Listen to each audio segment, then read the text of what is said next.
भर तक घर में कोई भी फंक्शन हो, कोई भी कार्यक्रम हो, हम सोने के गहने नहीं खरीदेंगे।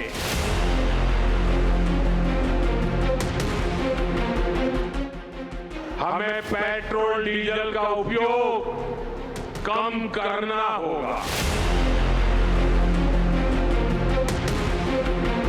प्रधानमंत्री नरेंद्र मोदी जी ने अपने काफिले में गाड़ियों को कम कर दिया है। केंद्र मंत्री भी ऑस्टेरिटी मेजर्स ले रहे हैं। भारत इकलौता ऐसा देश है जहां पे ग्लोबल एनर्जी क्राइसिस होने के बावजूद पेट्रोल और डीजल के दाम नहीं बढ़े हैं। सवाल ये उठता है कि दुनिया को ज्ञान देने वाली कांग्रेस पार्टी और राहुल गांधी ने अभी तक कोई भी एक्शन जहां कांग्रेस की सरकार है वहां क्यों नहीं लिया?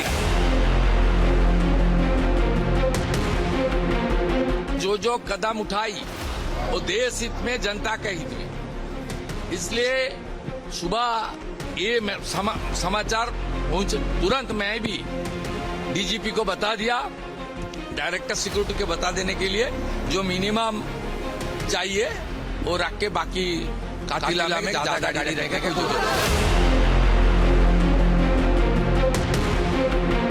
कुछ मिनिस्टर कह रहे हैं कि हम मेट्रो से जाएंगे, तो अगर एक दिन की ड्रामेबाजी है सिर्फ रील बनाने के लिए तो भी बहुत बढ़िया, चला लो।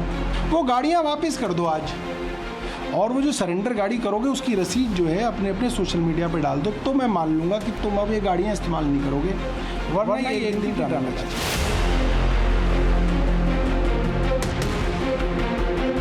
देश के प्रधानमंत्री कुछ सुझाव, कुछ सजेशंस देते हैं कि हमें स्वदेशी का इस्तेमाल करना चाहिए, हमें भारत में भ्रमण करना चाहिए, आवश्यक गोल्ड को ही खरीदना चाहिए, अनावश्यक गोल्ड 1 साल के लिए पोस्टपोन कर देना चाहिए, या अगर वो कहते हैं कि हमें पेट्रोल डीजल कंजर्वेटिवली यूज़ करना चाहिए, तो ये तो देश हित की बात है। इसमें भी कांग्रेस पार्टी राजनीति करने पर उतर आई।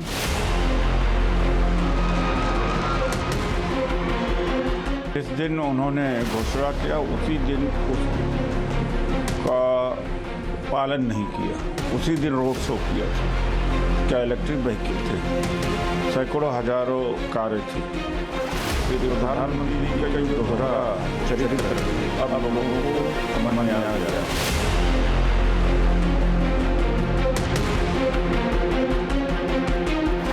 प्रधानमंत्री की जो अपील है कि पेट्रोल डीजल बचाना है, उस पर काम कर रहे हैं। ये बहुत अच्छा कदम है जो प्रधानमंत्री जी ने उठाया है।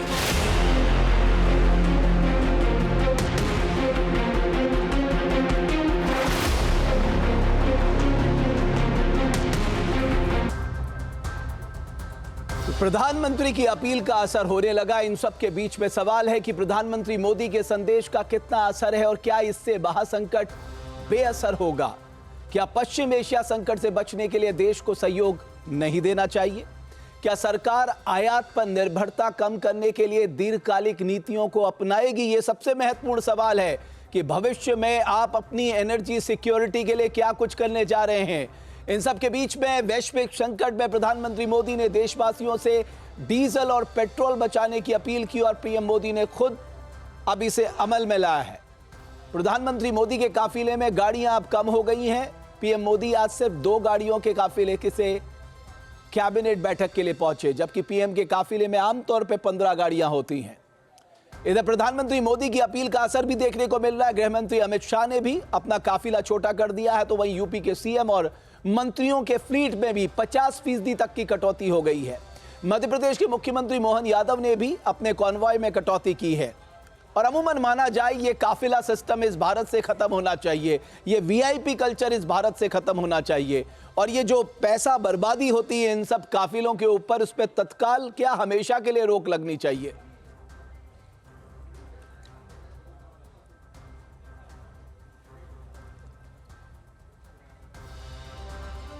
मेरे साथ कांग्रेस पार्टी के प्रवक्ता प्रोफेसर रतन लाल साहब जुड़ रहे हैं, दीप्ति तनेजा जी जुड़ रही हैं, श्वेता प्रिया जी जेडीयू से जुड़ रहे हैं। प्रोफेसर रतन लाल, कल तक हम लोग सब ये चर्चा कर रहे थे कि साहब आप पर उपदेश कुशल बहुतेरे, आप जो कह रहे हैं पहले खुद अपने लोगों पे लागू करिए। अब वो अपील का असर होता दिखाई दे रहा है। आपको लगता है कि अब लोग भी इसको मानेंगे साहब पहले, क्योंकि टॉप लेवल से ये शुरू होना चाहिए? नहीं, वो पहले 8,000 करोड़ का जहाज कहाँ पे, और पीएम मोदी का 10 लाख का सूट कहाँ पे? ये प्राइम मिनिस्टर जो इस देश पे अभिशाप है, ये आप समझिए। कल बोले थे ताला बंद करो, मोबाइल जलाओ, थाली बजाओ, ये बजाओ, करे सांस नहीं लो, खाना मत खाओ, तेल मत कर दो, पेट्रोल मत कर दो, सोना मत कर दो। 10 साल में क्या ये तरक्की किया भारत ने? और दूसरी बात है, दुनिया में बहुत सारे ऐसे देश है जहाँ के पीएम जो है ना मेट्रो में भी चलते हैं, एक कार में चलते हैं। इतना इन्होंने खर्च किया है अपने अपने बढ़िया बढ़िया। प्रोफेसर रतनलाल, मैं सिर्फ एक बात आपसे निवेदन करना चाहता हूं, जब 90% ऑयल की निर्भरता हमारी दूसरे देशों के ऊपर है, उसमें भी खाड़ी देशों के ऊपर है, जिस तरह की स्थिति इस समय पूरे वर्ल्ड में चल रही है, अमेरिका ईरान के बीच क्या स्थिति है, ये स्थिति तो आएगी, आज नहीं तो कल आएगी। Let me finish. नेपाल आपको आंख दिखा रहा है, जो हमारा आश्रित देश था। बांग्ला, कोई देश से आपका संबंध ठीक नहीं है। हुर्मुज में ईरान से आपका संबंध बढ़िया था। अमेरिका बार बार 75 बार डांट चुका है आपको, और आप वहां पे पोजीशन नहीं ले पा रहे। किस देश से इनका संबंध ठीक है, खाली ये बता दें। इजराइल और अमेरिका को छोड़कर अमेरिका जो है ना डांटता है, ये जी हुजूर, जी हुजूर, जी हुजूर करते हैं। ये याद कीजिए, इंदिरा गांधी को याद कीजिए। इस समय वहां पे पूरा इनके युद्धपोत आ गए थे यहाँ पे सागर में, अरब सागर में। इंदिरा गांधी ने पूरा पाकिस्तान को तोड़ के 2 देश बना दिया। ओके, ये क्या कर रहे हैं? प्रोफेसर रतनलाल, आपने अपनी बात कह दी। मेरे साथ भारतीय जनता पार्टी से आरपी सिंह साहब जुड़ रहे हैं, राकेश बिल्ला जी मेरे साथ आम आदमी पार्टी से जुड़ रहे। आपकी बात आ गई सर, आपने जो बात कही है वो सुन ली है। आरपी सिंह साहब, ये एक कॉमन मैन के मन में भी एक सवाल है कि 28 फरवरी से संकट शुरू हुआ था, चुनाव के बाद ही अपील क्यों की गई? पहले कर दी जाती, लोग तो तैयार थे साथ देने के लिए। सब देश में संकट होगा तो लोग ही मिलके साथ आएंगे।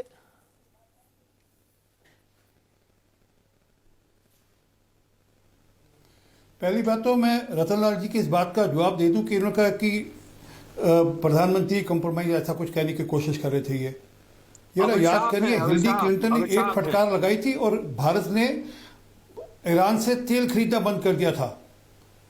मैंने टोका नहीं, अच्छी बात नहीं। ये राहुल गांधी वाली गंदी आदत छोड़ दो ना, आप तो पढ़े लिखे लोगों में से हो। अरे एक मिनट सुनिए, आप पहले पढ़ के आइए। हिलरी क्लिंटन ने एक मिनट लगाई थी तो ईरान से तेल लेना बंद कर दिया था। बात करेंगे, आपको कुछ पता नहीं है, आपको कुछ नहीं पता है, ऐसी टीम पे आ जाते हैं। प्रोफेसर रतनलाल साहब, एक बात मैं निवेदन करना चाहता हूं, आरपी सिंह साहब भी हमारे गेस्ट हैं, एक एक करके आप बात करें। मंदबुद्धि राजा के मंदबुद्धि,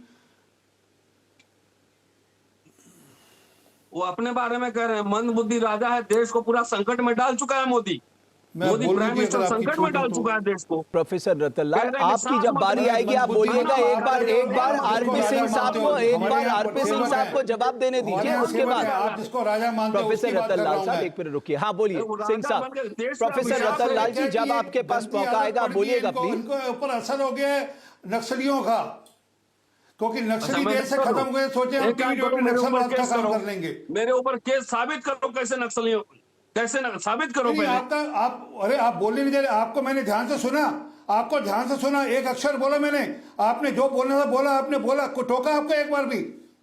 मेरा आपको नाम जवाब सुनी का आती है, आपको वही है कि हाईवे जो मैं कहूँगा ठीक है, बाकी सब बाहर में जाओ।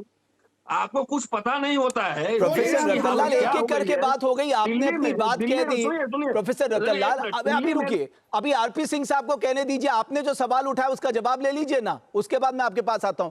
सिंह साहब बोलिए, आरपी सिंह साहब बोलिए।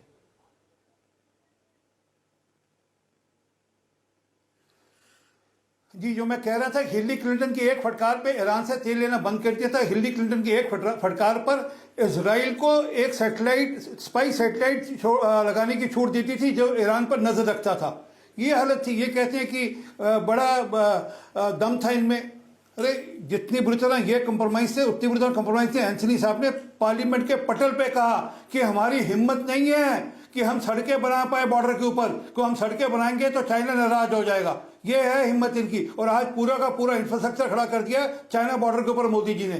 परंतु जो मूल बात है, आज दुनिया भर के, अच्छा आपकी जो प्रश्न था कि पहले क्यों नहीं किया, अभी लग रहा था कि स्थिति ठीक रहेगी, सीज फायर हो गया है, परंतु बयान आ गया ट्रंप साहब का, जिसमें उन्होंने कहा कि नहीं, सीज फायर अब वापस कॉल बैक हो सकता है, तो सीज फायर इमरजेंसी में है। तो उसके चलते हुए अब स्थिति थोड़ा फिर वापस गड़बड़ होने लगी, इसलिए चिंता का विषय है। और परंतु मैं एक डेटा पढ़ देता हूँ। मलेशिया के अंदर 56% लगभग दाम बढ़े हैं पेट्रोल डीजल के। पाकिस्तान में 54%, चलिए पाकिस्तान छोड़ते हैं, यूएई में 52.5%, अमेरिका में 44.5%, साउथ अफ्रीका में 33%, कनाडा में 31%, चाइना में 21.7%, ब्रिटेन के अंदर 19.2%। हमारे यहाँ तो अभी तक पेट्रोल डीजल के दाम नहीं बढ़े। इन्होंने तो अपनी तरफ से यहाँ शरारत कर दी थी कि कहकर कि एलपीजी की शॉर्टेज हो गई। आज एलपीजी की कोई शॉर्टेज नहीं है, हम फिर भी अपनी जो सप्लाई चेन बिल्कुल ठीक बनाए रखे हुए हैं। असल में क्या है कि हाँ, हम ये मानते हैं कि जो दबाव है उसके चलते हुए हमारी जो विदेशी भंडार हैं उस पर असर पड़ता है। उसके चलते हुए हमको ये चिंता करने का विषय है कि हम किस प्रकार से अपना जो फॉरेक्स है उसको कम से कम खर्चे, हम उसकी चिंता करें। और उसके अंदर सोना, क्योंकि हमारे देश में सोना बहुत खरीदा जाता है। डॉलर क्राइसिस हम नहीं संभाल पा रहे, डॉलर क्राइसिस हम नहीं संभाल पा रहे, जो कि डॉलर के अंदर पैसा जाता है, जो पैसा डॉलर में जाता है। सिंह साहब, ये डॉलर क्राइसिस हम क्यों नहीं संभाल पा रहे? डॉलर बात क्राइसिस नहीं है, बात दुनिया भर में वो क्राइसिस है। ये क्राइसिस वेस्ट एशिया नहीं भाई, अगर पेट्रोल के डीजल के दाम बढ़ेंगे तो उसका क्या इलाज होगा? अगर क्रूड के दाम 80 से बढ़कर 103, 106, 120 तक टच कर जाएंगे तो उसमें असर तो पड़ेगा हमारे फॉरेस्ट के ऊपर। इसमें कोई छुपाने वाली बात भी नहीं है। परंतु हम लोगों पे, आने वाली सरकारों पे कर्जा नहीं डालना चाहते, क्योंकि हमें पता है हमारी सरकार रहने वाली है। इन्होंने तो 1,30,000 करोड़ रुपए का कर्जा दे दिया था, जिसको हमारी सरकार ने 3,50,000 करोड़ में सिंह साहब, श्वेता प्रिया आप कुछ कमेंट करना चाह रही थी लेकर पेट्रोल के दाम बढ़ाने के चलते हुए। श्वेता जी। रमेश जी, आपके सभी दर्शकों को प्रणाम और यहाँ बैठे सभी पैनलिस्ट को भी। और अभी कांग्रेस के प्रवक्ता रतन लाल जी ने जो बोला कि आर्थिक संकट में मोदी जी ने डाल दिया है, हम ये बताना चाहते हैं, मोदी जी ने आर्थिक संकट से निकाला है। वो कहते हैं ना, history never repeats itself but it, वो प्रोवर्ब थोड़ा सा हम भूल रहे हैं, कोई बात नहीं, बट इट राइम्स। यस, तैयारी करके आइए, तैयारी करके। रतन लाल जी सुनिए मेरी बात को, सुनिए प्लीज, आप इस पे मत जाइए। बोलते हैं ना, history never repeat itself but it rhymes.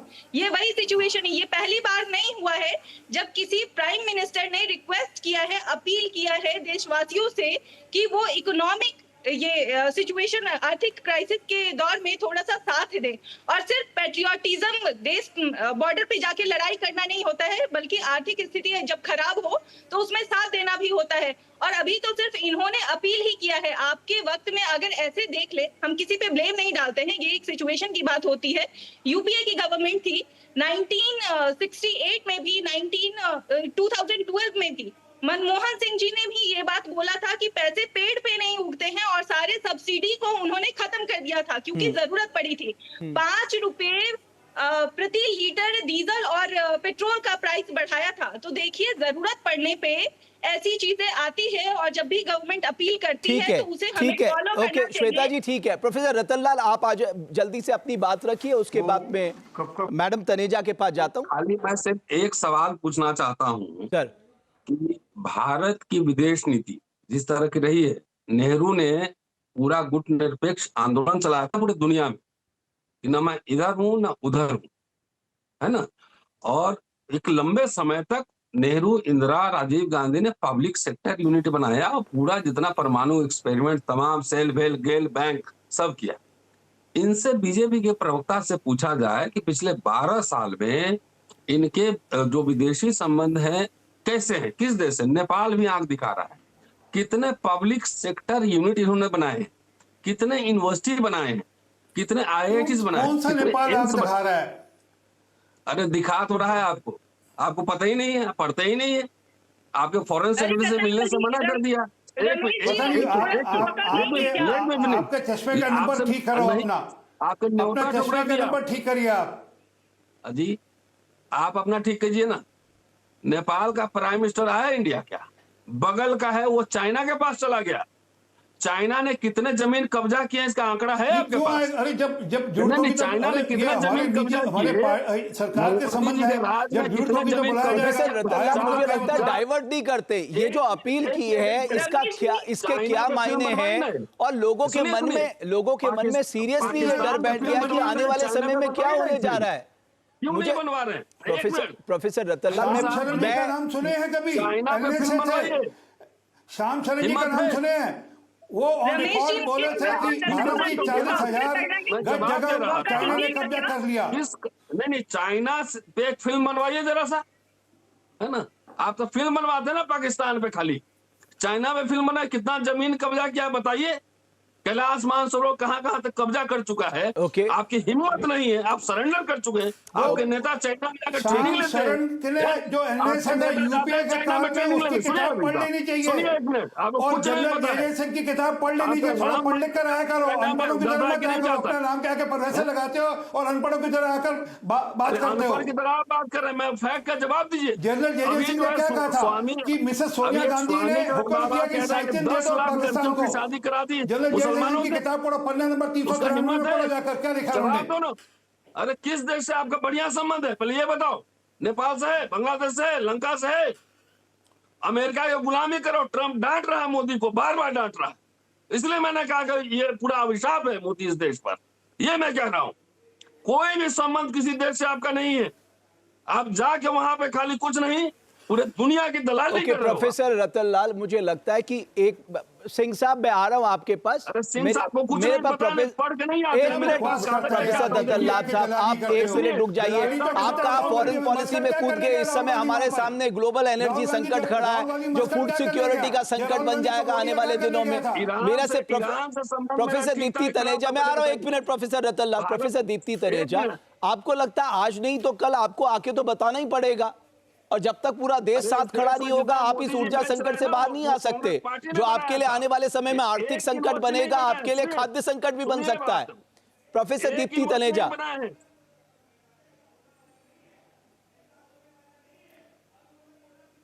जी नमस्कार रमेश जी, आपको भी और सभी को पैनलिस्ट और आपके दर्शकों को भी मेरा पहले बहुत विनम्र निवेदन है। मैं बहुत देर से बड़े संयम से सबकी बात सुन रही थी, प्रोफेसर रतन लाल से खास करके है, क्योंकि वो सबके बीच में बोल रहे हैं और जाहिर सी बात है, मैं जानती हूं क्योंकि मैं फैक्ट्स रखूंगी और वो फैक्ट्स उनको पसंद नहीं आएंगे तो वो प्लीज बीच में टोके नहीं, मैं बाद में उनको बिल्कुल काउंटर कर दूंगी। बात करते हैं सीधे सीधे फैक्ट्स पे। आपने क्योंकि फैक्ट्स की बात करी और मैं इकोनॉमिस्ट भी हूं, इंटरनेशनल जियोपॉलिटिकल रिलेशंस की भी बात करती हूं, मैं आपको सीधे फैक्ट्स की बात करूंगी। बात करते हैं कि इंडिया की इकोनॉमी की, कि इस समय ये क्यों टाइमिंग के ऊपर सवाल उठ रहे थे। देखिए, टाइमिंग के सवाल का सबसे बड़ी इंपॉर्टेंट चीज ये है कि अभी संडे को ये ईरान और जो अमेरिका की डील है उसके ऊपर एक फाइनल डिसीजन आने का बहुत ज्यादा पूरे वर्ल्ड को उम्मीद थी। तो पूरे वर्ल्ड ने जो अपने ऑस्टेरिटी मेजर्स हैं, उस दिन जब वो डील फेल हुई उसके बाद वो अपने ऑस्टेरिटी मेजर्स शुरू किए। नॉर्वे हो, श्रीलंका हो, इटली हो, कोई कंट्री आप उठा लीजिए। वेंसडे का श्रीलंका ने तो नेशनल हॉलिडे डिक्लेयर कर दिया है, संडे के अलावा कितने कंट्रीज वर्क फ्रॉम होम, और मैं सारे डेवलप कंट्रीज की भी बात कर रही हूँ, पाकिस्तान का तो मैं कंपैरिजन ही नहीं कर रही हूँ। तो अब ये बात कीजिए, वहां पे भी इलेक्शंस थे, वो किस चीज की वेट कर रहे थे। तो ये तो सीधा सीधा जवाब है कि जो ये वैश्विक संकट है तो आप इस परिस्थिति को नकार नहीं सकते हो। हम लोग मेजर इंपोर्टर हैं ऑयल के, ऐसा नहीं है कि ऑयल यहाँ पे है और हमने डेवलप नहीं किया। 2014 के बाद हमने अपनी जो स्ट्रैटेजिक रिजर्व्स थी, क्योंकि सवाल अब आज हम युद्ध के ऑलमोस्ट 73rd डे पे हैं, सवाल तो पहले दिन भी उठ गए थे, कौन से 75 दिन के रिजर्व हैं, कहां 75 दिन के रिजर्व हैं। तो प्रत्यक्ष को प्रमाण की जरूरत नहीं होती रमेश जी। अब हम आज युद्ध के अगर 75वें दिन पे हैं तो ये तो रिजर्व्स खत्म हो जाने चाहिए थे, पेट्रोल पंप बंद हो जाने चाहिए थे। मैडम हमने नोटिफाई किया है ना, हम अलग अलग देशों से तो तेल मंगा ही रहे हैं, हम LNG मंगा ही रहे हैं कि 8 बजे जी हमने अपने रिसोर्सेज डाइवर्सिफाई किए हैं। ग्रोथ हमारी अनप्रेसिडेंटेड है। हमारा 716, जब हम अगर 28 फरवरी की बात करें, $716 बिलियन के हमारे फॉरेक्स रिजर्व्स थे, $112 बिलियन के हमारे पास गोल्ड रिजर्व्स हैं, और ये 2013 में हमारे पास $360 बिलियन थे। तो जिस आंकड़े पर हम 60 साल में पहुंचे थे उसके डबल में हम पहुंचे हैं अगले 10 सालों में। तो ये हमारे पास कुशन था। लेकिन अब जो वैश्विक संकट है, बट प्रोफेसर तनेजा, मुझे एक बात आपको भी बतानी पड़ेगी। प्रोफेसर तनेजा, एक बात आपको भी बतानी पड़ेगी। ठीक है, आप कह रही हैं, मैं आपको एक एग्जांपल देता हूं। 2014 में हम 37.8 मिलियन मैट्रिक टन तेल उत्पादन करते थे, आज वो घट के 28 मिलियन मैट्रिक टन हो गया है। तब हमारी डिपेंडेंसी ऑलमोस्ट जो थी वो 85% के आसपास थी, वो 93% के आसपास हो गई। और ये किसी एक पार्टी के लिए मैं नहीं कह रहा हूं, हम सबको पता था कि हमारी तेल पे निर्भरता है, कभी इस तरह का क्राइसिस आएगा, हमारे लिए संकट होगा, हमारे लिए फर्टिलाइजर संकट खड़ा होगा, ये हमारे लिए फूड संकट खड़ा होगा, फूड सिक्योरिटी का संकट, सबको पता था।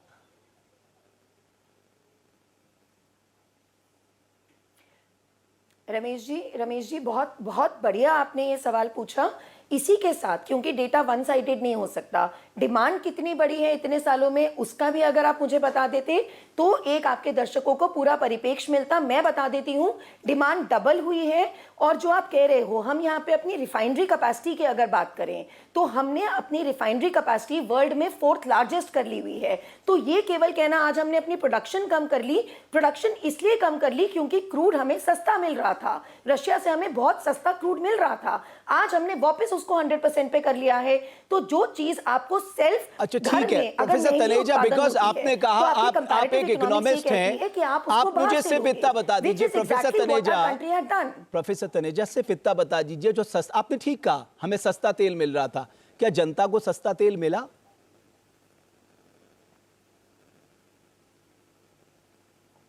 5 किलो जनता को सस्ता तेल रमेश जी बिल्कुल नहीं मिला। Thanks to the Congress era legacy again. 2003 और 4 में जब पेट्रोल के दाम बढ़े तो हमने एक ऑयल बॉन्ड्स की स्कीम निकाल दी हमारी सरकार ने बहुत खूबसूरती से, because Manmohan Singh was a good economist. वो समझ गए कि आज इस संकट को 10 साल आगे पुश कर दो। कितना था ऑयल बॉन्ड का अमाउंट, कितना था दीप्ति जी? ऑयल बॉन्ड्स खरीद लिए 2005 और 2010 के बीच में, जिसकी भुगतान 2025 और 26 में, मार्च 2026 में उसकी आखिरी किस्त गई है। दीप्ति जी ये भी बता दीजिए ऑयल बॉन्ड का कितना था टोटल? हम अपना तेल की दर कम नहीं कर पाए। मैडम टोटल कितना था ऑयल बॉन्ड का? ऑयल बॉन्ड का कितना था टोटल, आप बता सकती हैं? कितने ऑयल बॉन्ड जारी किए थे? 1.3 लाख करोड़ के हमने 1.3 लाख करोड़। आप मुझे बता सकती 2014 से 2026 तक, 5 लाख करोड़ 2024 से 2026 तक आपने सही कहा, फिगर्स एक तरफा नहीं होते दीप्ति जी, फिगर्स जो होते हैं वो दो तरफा होते हैं। पहली बात तो मैं कहूं, जो प्राइम मिनिस्टर ने कहा उसमें कुछ भी गलत नहीं है, बिल्कुल देश को इसमें साथ देना चाहिए क्योंकि ये ग्लोबल क्राइसिस है, कोई देश इससे अछूता नहीं रह सकता। मैं सिंगापुर के पीएम को भी सुन रहा था, उन्होंने भी ठीक इसी बात की आने वाला समय और मुश्किल का है। लेकिन जो आपने कहा कि साहब डेटा एक तरफा नहीं होता, दीप्ति जी बात सही है। आपने खुद कहा 1,40,000 करोड़ के आसपास था पिछले 12 साल में। मैडम 36 लाख करोड़ हमने कमाए भी तो हैं टैक्स लगा के। जी यस और 24 लाख राज्य सरकारों ने कमाए।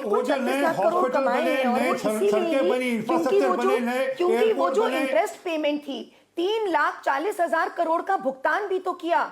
ये कौन सा मैथ्स है कि 1,30,000 के लोन पे, 1,30,000 करोड़ के लोन पे आप 2,40,000 करोड़ 3,40,000 करोड़ सॉरी और 2 लाख करोड़ का इंटरेस्ट दे रहे हैं। मैडम 60 लाख करोड़ के आसपास राज्य सरकार और केंद्र ने मिलकर कमाए हैं। अभी सिंह साहब कुछ कह रहे हैं, ओके दीप्ति जी, सिंह साहब कुछ कह रहे हैं, उसके बाद राखी जी के पास में आता हूं। सिंह साहब आप प्लीज कंप्लीट करिए। आपने बहुत खूबसूरत बात बोली रमेश जी। एक छोटी सी बात, केंद्रीय सरकार और राज्य सरकार, तो राज्य सरकार जीएसटी में क्यों नहीं ले आती है इसको? राज्य सरकारों में केरला में, तेलंगाना में सबसे ज्यादा वैट रेट है ना पेट्रोल का। सब कुछ जीएसटी के दायरे में आ जाना चाहिए। कौन मना कर रहा है, कौन रोक रहा है? मैडम जीएसटी में तो आई थिंक 80% जो फैसला लेने की क्षमता है जीएसटी काउंसिल में, उसमें स्टेट के फाइनेंस मिनिस्टर रहते हैं। अरे सारे फाइनेंस मिनिस्टर एक प्रस्ताव ले आए कि साहब ऑयल को आप जीएसटी में ले आइए, कौन मना कर रहा है? सिंह साहब आप जवाब दीजिए, आरपी सिंह साहब। बिल्कुल, अब स्थिति ऐसी हुई है एंड आई एक्सपेक्ट दीप्ति जी आपको काफी समय मिल गया, सिंह साहब को जवाब देने दीजिए प्लीज। खर्चा है 11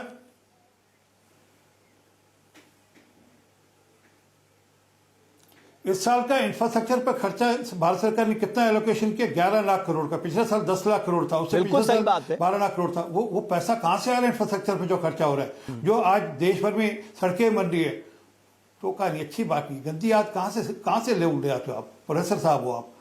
वो इंफ्रास्ट्रक्चर पे जो खर्चा हो रहा है वो कहाँ से आएगा? वो जो आज देश में हर गांव, याद करो 2013 के अंदर बिजली के कट लगते थे घंटों घंटों, कई घंटे बिजली नहीं मिलती थी। आज कहीं बिजली की शॉर्टेज नहीं है। आज हमारे यहाँ सड़कों का जाल बिछ गया है, आज हमारे यहाँ हवाई अड्डे बन गए हैं, हमारे जो स्टेशन हैं, रेलवे स्टेशन हैं, उनका इंफ्रास्ट्रक्चर अच्छा हुआ है, हमारे हॉस्पिटल्स नए खुले हैं, हमारे नए एम्स खुले हैं। ये सबका सब कहाँ से आ रहा है पैसा? ये कोई जो पैसा सरकार ने पेट्रोल या डीजल के द्वारा, टैक्स के द्वारा कमाया, वो सबका सब यहीं लगा है। जरा उसका टोटल करवा लीजिए। राखी जी, अब मुझे लगता है राखी जी काफी देर से हम सबको सुन रही है। राखी जी प्लीज आप अपना पक्ष रखिए। देखिए, सबको नमस्कार और सबको बहुत अच्छे से सुना। और रमेश जी, आपसे एक शिकायत है। एक भारतीय जनता पार्टी के 3 प्रवक्ता आपने रख लिए हैं और विपक्ष को तो सबसे मौका दे रहे हैं। मुझे लगता है बिल्कुल जायज नहीं है। देखो राखी जी, एक चीज मैं बताऊं, आपसे निवेदन करूं, ये अगर कोई प्रोफेसर हमारे साथ जुड़ते, अगर वो एक डेटा सामने रख रहे हैं और उसके सामने वो बातें रख रहे हैं, उनको किसी पार्टी का बताना ये अच्छी बात नहीं है। अब जरूरी थोड़ा ना हर कोई आप ही के पक्ष की बात करेगा। ओके राखी जी, कंप्लीट करिए, इस बहस में नहीं फंसते प्लीज। हम इस बहस में नहीं फंसते। बिल्कुल, मैंने तमाम सबके आंकड़े सुने और ये बेहद दुर्भाग्यपूर्ण है कि इस जो मौजूदा स्थिति है, इसको लाने में पूर्ण रूप से प्रधानमंत्री जी और केंद्र की भारतीय जनता पार्टी की सरकार पूर्ण रूप से जिम्मेदार है। हम इस स्थिति को पहले संभाल सकते थे और आज भी संभाल सकते हैं। आज भी रशिया हमें सस्ते में तेल देने को तैयार है, लेकिन हम रशिया से तेल नहीं खरीद रहे। ये कल की खबर है कि रशिया से एक जो है जहाज चला था तेल लेकर, कच्चा क्रूड ऑयल लेकर, लेकिन हमारी सरकार ने लेने से मना कर दिया, जो कि बेहद दुर्भाग्यपूर्ण है। मुझे समझ नहीं आता माय डियर फ्रेंड ट्रंप से मोदी जी इतना क्यों डरे हुए हैं? माय डियर ट्रंप के आगे क्यों इतने घुटने टेक दिए? पूरे देश के नाक में दम करने का जो है ठेका केंद्र में बैठी हुई भारतीय जनता पार्टी और एक डरपोक प्रधानमंत्री ने ले लिया है। जब हमें मिल रहा है सस्ता तेल, लगातार ये अपनी वाहवाही बटोर रहे हैं कि लाइट नहीं जाती। चलिए बिहार में, चलिए मध्य प्रदेश में, चलिए यूपी के अलग अलग गांवों में ना सिर्फ लाइट के 12-12 घंटे के कट लगते हैं, बल्कि बिजली के दाम जो है आसमान छू रहे हैं। क्या बात कर रहे हैं कि 2013 के बाद महंगाई नहीं बढ़ी? जो सिलेंडर 800 रुपए का कभी हुआ करता था, आज वो 1500 के ऊपर और कमर्शियल सिलेंडर 3000 से ऊपर हो रहा है। क्या बात कर रहे हैं कि 1241 रुपए का, 1241 रुपए का सिलेंडर होता था बहन, राखी बहन, 1241 रुपए का सिलेंडर होता था। तब आप बोल रहे थे ना, हम बिल्कुल नहीं आपने तो कभी गैस का सिलेंडर लिया नहीं होगा ना। बहुत शांति से बड़ी मौज रही है, परंतु 1240 रुपए का सिलेंडर होता था। दंगे भड़काने में, लोगों को बेरोजगारी और उनका जीवन अंधकार की ओर धकेलने के लिए लगे रहिए, लेकिन देश देख रहा है पंजाब में कैसी हालत है, पंजाब में क्या हो रहा है रोज के रोज, पंजाब में किस प्रकार से लूटपाट मच रखी है, पंजाब में किस प्रकार से रंगदारी घुराई जा रही है, पंजाब में किस प्रकार से थानों पर हमले हो रहे हैं। मुझे लगता है ये व्यक्तिगत वहां पर बढ़ रहा है, जरा जवाब देते जाइएगा जरूर। और पंजाब में किस प्रकार से आपके मंत्री भ्रष्टाचार में लिप्त हैं, पंजाब में कैसे आपकी सरकार ने अपने मंत्री को जेल में डालने के लिए, आपकी सरकार मंत्री को जेल में डालने के लिए मजबूर हुई। नरेंद्र मोदी सरेंडर मोदी हो चुका है, अपने काले कुकर्मों को छुपाने के लिए अपने। राखी जी, मुझे लगता है कि हमें थोड़ा फिर वही भाषा की सभ्यता, मैं माफी चाहता हूँ राखी जी, भाषा की शालीनता बहुत जरूरी है। आपको एक बात ध्यान रखना होगा कि भाई मुख्यमंत्री भगवंत सिंह मान के ये मुझे लगता है भाषा नहीं राखी जी, भाषा की शालीनता किसी को भी नहीं त्यागनी चाहिए। और आपको तो अच्छा खासा अनुभव हो गया है, बीच में वो ठीक है, लेकिन आप इसका मतलब थोड़ा भाषा की मर्यादा भूल जाएंगी। रमेश जी ये बताइए ना। ओके, एक मिनट, मैं आता हूं, मुझे एक ब्रेक लेना है, ब्रेक के बाद मैं आता हूं, लेकिन मुझे सिर्फ आप सब लोगों से एक निवेदन करना है, हमें भाषा की मर्यादा को नहीं त्यागना चाहिए। अब देश के प्रधानमंत्री के लिए ठीक है, आप आरोप लगाइए, आपका अधिकार है, लेकिन भाषा की एक मर्यादा भी होनी चाहिए और वो सबके लिए लागू होती है। वो केवल विपक्षी पार्टियों के लिए भी नहीं, हो सत्ता में बैठे पार्टियों के लिए भी। लेकिन एक बात जरूर मैं अपने देश के सामने रखना चाहता हूं, आप पोटाश पता आप 100% आयात करते हैं, आप फॉस्फेट जो है डीएपी 85 से 95% आयात करते हैं, आप रॉक फॉस्फेट 86% आयात करते हैं, नेचुरल गैस 78% आयात करते हैं। जब आप इतने पूरी तरह से आयात पे निर्भर हैं तो जाहिर अगर स्ट्रेट ऑफ हॉर्मुज की स्थिति यह है जो ग्लोबल चोक पॉइंट है, तो आपको अपनी जनता से अपील करनी पड़ेगी। आपने कल नहीं की, आज कर रहे हैं, नहीं तो आज नहीं करते कल करनी पड़ती, क्योंकि ये मुश्किल तो आने वाले दिनों में बढ़ने वाली है अगर ये संकट हल नहीं होता। लेकिन हमारे पास दीर्घकालिक योजना क्या है, हमारी तैयारी क्या है, भारत के को ऊर्जा संकट से बचाने के लिए हमारी तैयारी क्या है, हम खाद्य संकट से कैसे बचाएंगे, आर्थिक संकट से कैसे बचाएंगे। क्या आने वाले समय में आर्थिक संकट या ऊर्जा संकट बढ़ेगा और इसी कारण प्रधानमंत्री ने अपील की है? क्या वाकई लोगों को इस अपील के साथ खड़ा होना चाहिए? क्या यह भी बात सच है कि यह बात बहुत पहले ही कह दी जानी चाहिए थी? और क्या आने वाले दिनों में आम आदमी की जेब में तेल का झटका लगने जा रहा है? ये कुछ ऐसे सवाल है जो हम बात करेंगे। और सबसे बड़ी बात, हमारी लॉन्ग टर्म प्लानिंग क्या होने जा रही है? प्रोफेसर रतन लाल, मैं सिर्फ आपसे एक बात समझना चाहता हूं, और एक भारत के नागरिक होने के नाते भी, वो कभी हम फॉरेन पॉलिसी पे जरूर बात कर लेंगे जो आपने विषय रखे, लेकिन सर जब हम इतना ज्यादा इंपोर्ट पे डिपेंडेंट है तो हमारे पास रास्ता क्या बचता है? और ये एक ऐसा क्राइसिस है जो हमने नहीं क्रिएट किया है, ग्लोबली क्रिएट हुआ है। ये क्या बताइए, आज ही हम फॉरेन पॉलिसी पे डिपेंडेंट थोड़ी है, पहले भी तो थे। आजादी के बाद भारत एक गरीब मुल्क था, नेहरू, इंदिरा गांधी, राजीव गांधी, तमाम ऐसे लोग थे, तो उस समय भी तो फॉरेन पॉलिसी था कि नहीं था? सर हमेशा अमेरिका का इंटरफेयर रहा है। आप बताइए 26/11 के बाद सर कोंडोलेजा राइस ने आपको फोन किया, आपने पाकिस्तान पे कार्रवाई नहीं की, ये क्या सच नहीं है? अब छोड़िए इन बहसों पे क्या पढ़ना। फिर आ गए सिंगूर में, क्या हुआ? जो डांट रहा है अमेरिका बार बार ट्रम्प, उसमें क्यों नहीं जवाब दे रहे हैं आप? क्यों नहीं जवाब दे रहे? सरेंडर किए हुए वहां पे, क्यों जवाब नहीं दे रहे? अरे आपने तो हाथ बांध ली थी, आपकी पूंछ अंदर हो गई थी। के बाद फदी मेजर साहब ने कहा था कि हमें हमला करने की छूट दो, आपने कहा ना, पाकिस्तान बेचारा देश है। राखी जी ने ठीक कहा ना कि आप इकोनॉमिक्स नहीं रखे। पाकिस्तान तो तंग से अरे पाकिस्तान को तो आप जाके बिरयानी खाए, किसी और ने कहा था। नवाज शरीफ का बिरयानी खा के नरेंद्र मोदी गए हैं खाने, आपको नहीं पता? बिरयानी नहीं खाई हमने, नहीं पता। इन्विटेशन आया था, ध्वस्त किए हमने, आया था। अटल बिहारी वाजपेयी के समय जमाने में वहां पे आपने छोड़े थे आतंकवादी, आपको पता है ये बात? एक मिनट सुनिए, आपको कुछ नहीं पता है, आप पढ़ते नहीं है।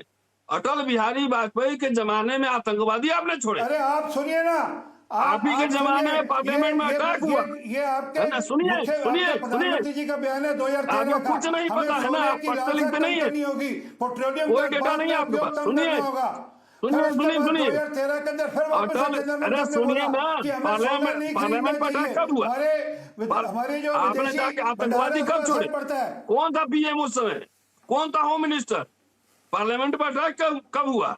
सिंगूर जो हुआ, अमेरिका बार बार कहा कि है मोदी, मेरे कहने पे कॉम्प्रोमाइज करो। आपने जवाब दिया कभी? मुझे लगता है प्रोफेसर रतन लाल हम मूल मुद्दे से भटक जाएंगे। आरपी सिंह साहब, हम मूल मुद्दे से भटक जाएंगे। हमारे पास लॉन्ग टर्म स्ट्रैटेजी क्या होने जा रही है? एक हमारे सामने एक बहुत बड़ी चुनौती सर उठाए खड़ी है, उससे हम कैसे बाहर निकलेंगे? हम आपस में लड़ रहे हैं कि आपके टाइम में इतने टेररिस्ट अटैक हुए, मेरे टाइम में इतने टेररिस्ट अटैक हुए, इससे कुछ नहीं होने वाला। सर प्रोफेसर रतन लाल हमारे यहाँ कहते हैं don't see the past but learn from the past. मैं सिर्फ आपसे एक निवेदन कर रहा हूँ। कितने सेंट्रल यूनिवर्सिटी बनाए हैं? ये सड़क बनवा रहे हैं, फ्री का पैसा है क्या? ये कर्ज लेके बनवा रहे हैं, और टोल टैक्स लेते हैं कि नहीं लेते हैं? ये इनसे पूछिए कि यूनिवर्सिटी कितने बनाए, स्कूल कितने खोले, कॉलेज कितने खोले, पब्लिक सेक्टर कितने खोले। ठीक है, ओके, एक सेकेंड, ठीक है प्रोफेसर रतन लाल, एक मिनट। सिंह साहब,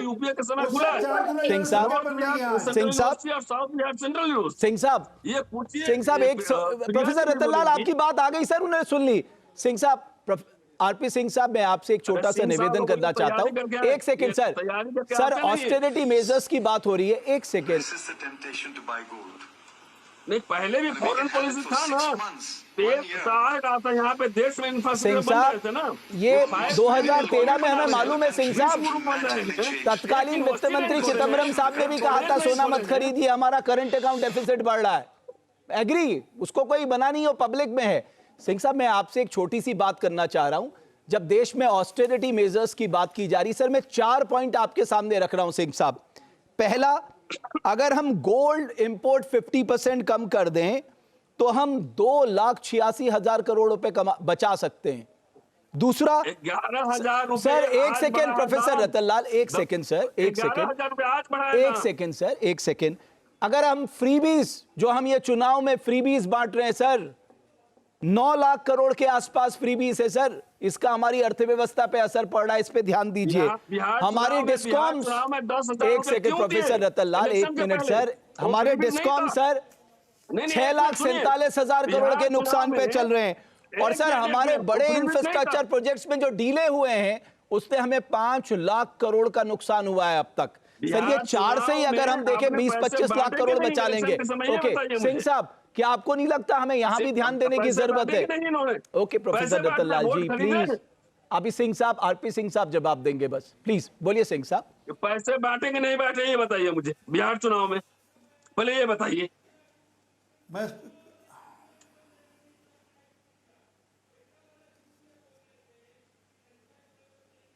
प्रोफेसर रतनलाल जी, आप क्लास कैसे लेते हो, पढ़ाते कैसे होगे बच्चों को?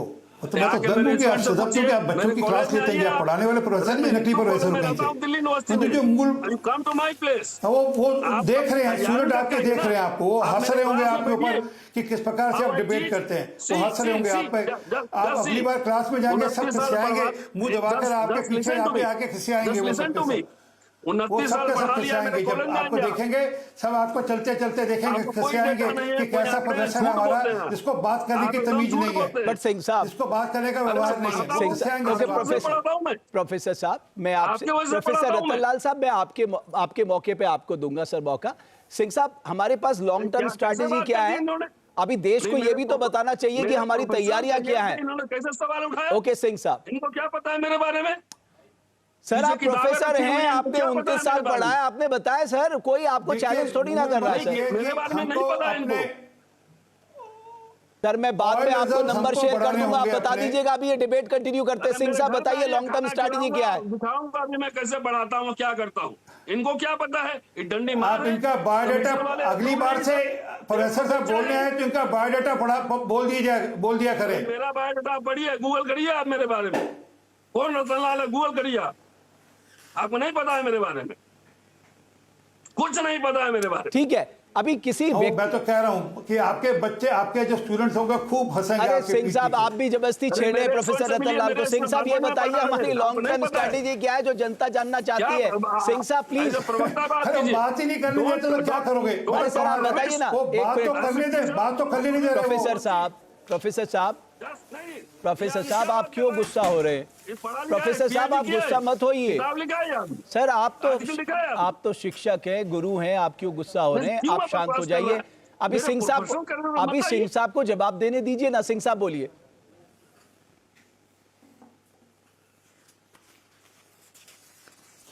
देखिए, हमको लॉन्ग टर्म में अपने ऑयल रिजर्व बढ़ाने पड़ेंगे। हमको अपनी जो विदेशी मुद्रा का जो मामला है उसको थोड़ी चिंता का विषय है, उस पर चिंता करनी पड़ेगी, क्योंकि हमारी रेमिटेंस भी युद्ध के चलते हमारी रेमिटेंस जो हमको विदेश से जो हमारे भारतीय बाहर हैं उनसे जो पैसा आता था उस पर भी थोड़ा असर पड़ेगा। हमको अपने यहाँ से सॉफ्टवेयर टेक्नोलॉजीज का एक्सपोर्ट ज़्यादा बढ़ाना पड़ेगा ताकि हमारे पास डॉलर हमारे पास आ सके। तो ये कुछ चीज़ें हैं जिस पे हमको चिंता करने की जरूरत है। परंतु जो मूल बात है वो है कि इस समय संकट की घड़ी है, हम मानते हैं, क्योंकि हमने ये अपेक्षा नहीं की थी। अभी प्रोफेसर साहब ने बताया कि 73 दिन हो गए युद्ध को चलते हुए, आज 74वां दिन चल रहा है युद्ध का।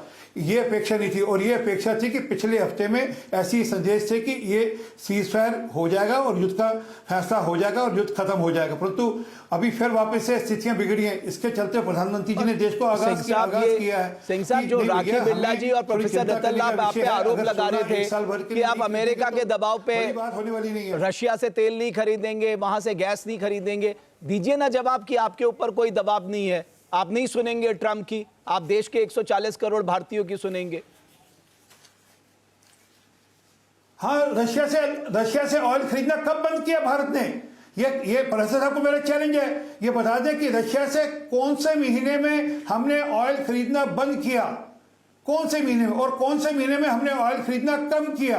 नहीं किया कम, परंतु टर्म्स बदलती रहती हैं, ट्रेड की टर्म्स बदलती रहती हैं, इसलिए हमको दिक्कत हो रही है आज। और हमने अपने यहाँ जो जरूरत है उसके हिसाब से हमने बाकी और कई देशों से भी ऑयल खरीदने की योजना बनाई है, उसमें हम लोग ऑयल खरीद भी रहे हैं। 23 लगभग ऐसे देश हैं जहां से हम आज ऑयल खरीद रहे हैं, क्रूड ऑयल खरीद रहे हैं। आप अमेरिका से भी लॉन्ग टर्म एक एग्रीमेंट आपने किया है कि अमेरिका से भी आप खरीदेंगे। अब जो हमारी जितनी भी खपत है उसका 10 to 12% अब अमेरिका से आएगा।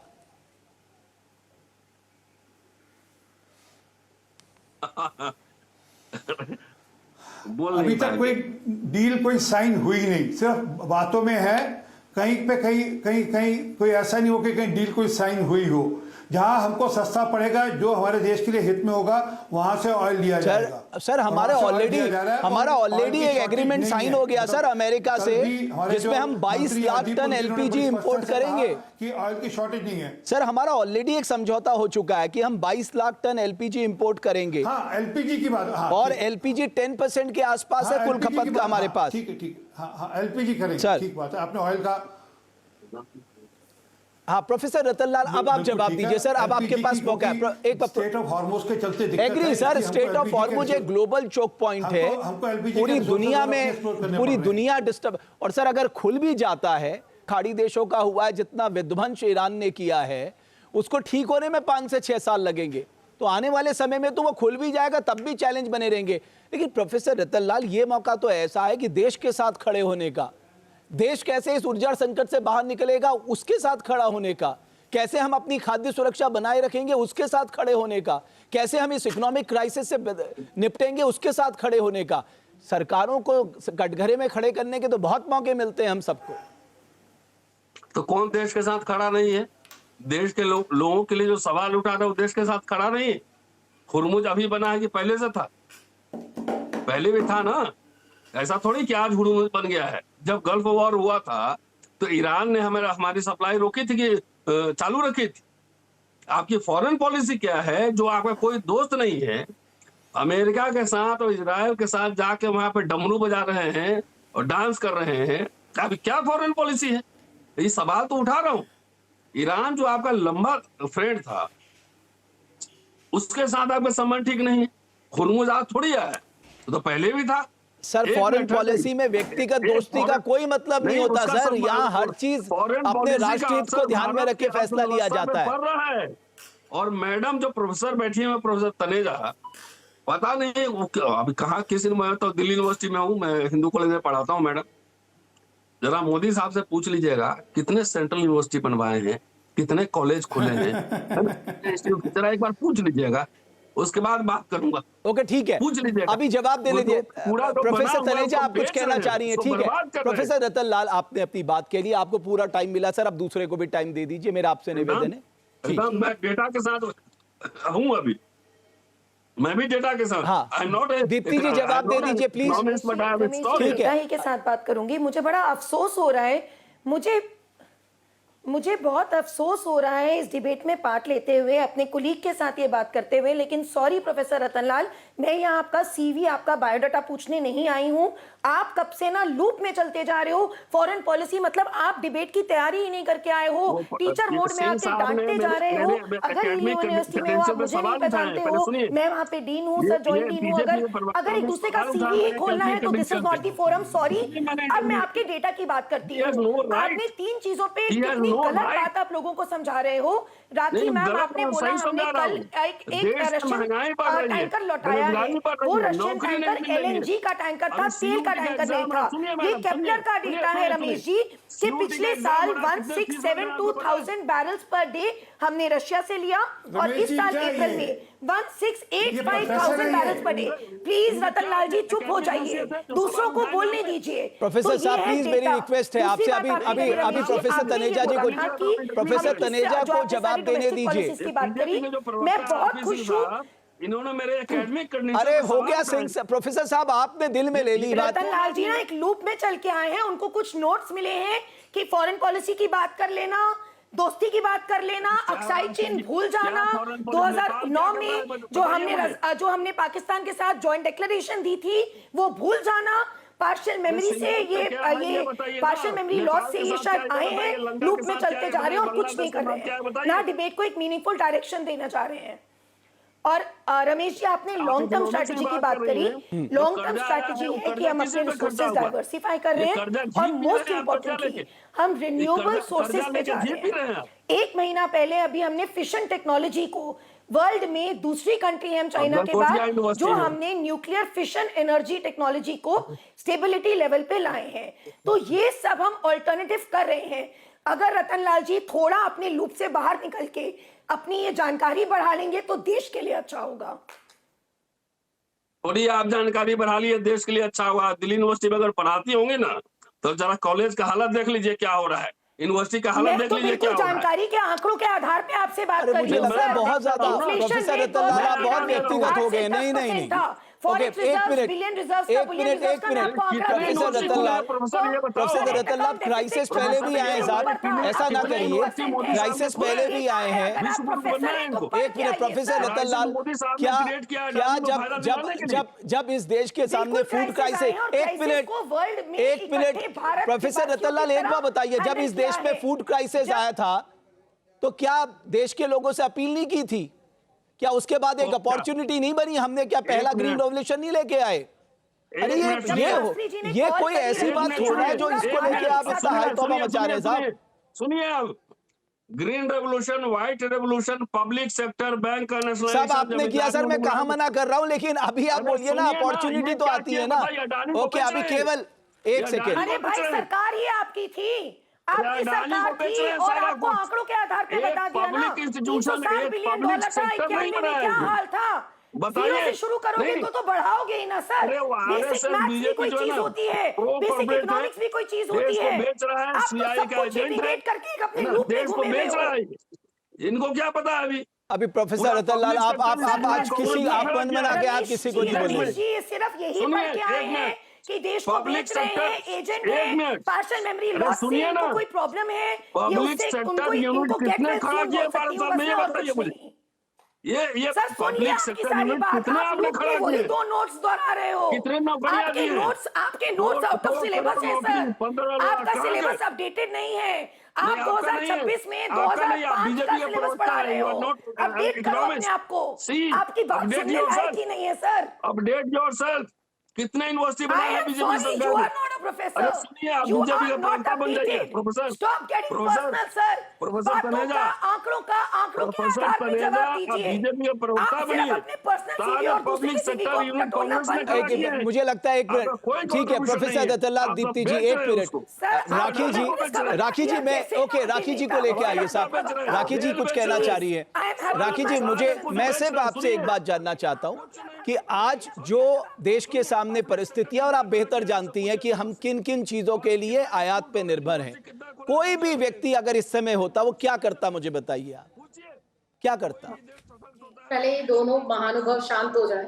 वो शांत हो गए, आप बोलिए प्लीज। शांत हो जाए। कोई भी देखिए, हम सब चर्चा करने आते हैं, कोई भी किसी भी टिप्पणी को व्यक्तिगत ना ले, ये बेहद शर्मिंदगी वाला है।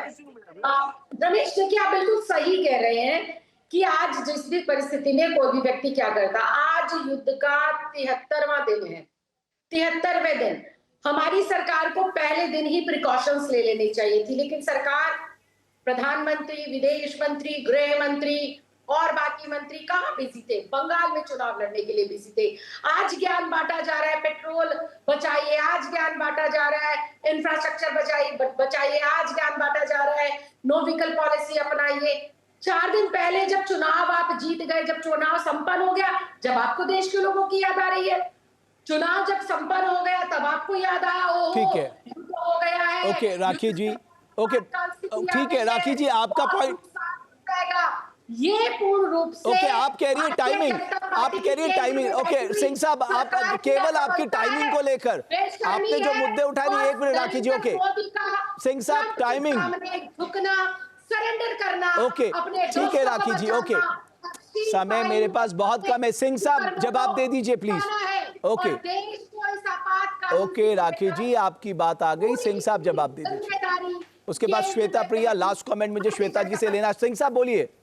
भारतीय जनता पार्टी क्योंकि आज युद्ध का 73 मेरा हाथ जोड़कर निवेदन है राखी बहन, एक काम कर दीजिए, सिर्फ अरविंद केजरीवाल को बोलो कि पंजाब सरकार का हवाई जहाज यूज करना बंद कर दे, भगवंत मान को अपने चपड़ासी की तरह यूज करना बंद कर दे। वो भगवंत मान को अपना, अभी मुझे लग रहा है बहुत व्यक्तिगत हो गए।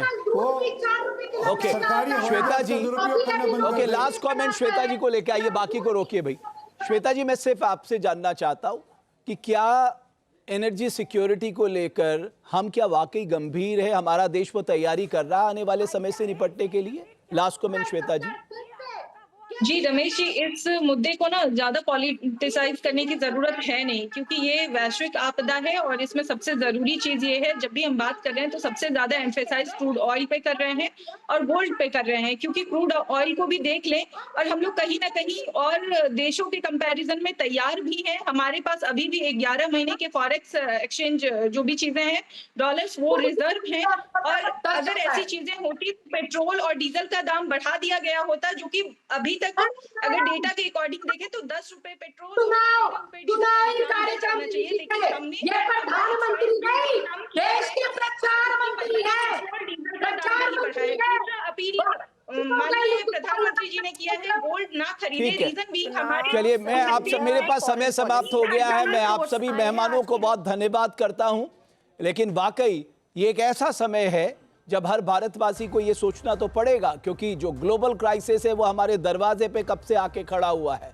और आने वाले दिनों में ये ग्लोबल इकोनॉमिस्ट भी बता रहे हैं, उनकी रिसर्च भी बता रही है कि ज़्यादा चैलेंजेस हमारे सामने आएंगे और उसी की तैयारी अभी से करनी होगी। जो बड़ी खबर इस वक्त आ रही है, तेल की कीमतों में तेजी से बीच एयर इंडिया ने बड़ा फैसला लिया है। एयर इंडिया ने इंटरनेशनल फ्लाइट्स पे कटौती कर दी है। कई रूटों पर फ्लाइट्स की संख्या को एडजस्ट किया जा रहा है। प्रधानमंत्री मोदी ने लोगों से विदेश यात्रा ना करने की अपील भी की थी। एयर इंडिया ने अपनी कई इंटरनेशनल फ्लाइट्स को कट किया है, क्योंकि एविएशन फ्यूल जो है वो बहुत ज्यादा महंगा हो गया। ये भी एक बड़ा कारण इसका बताया जा रहा है।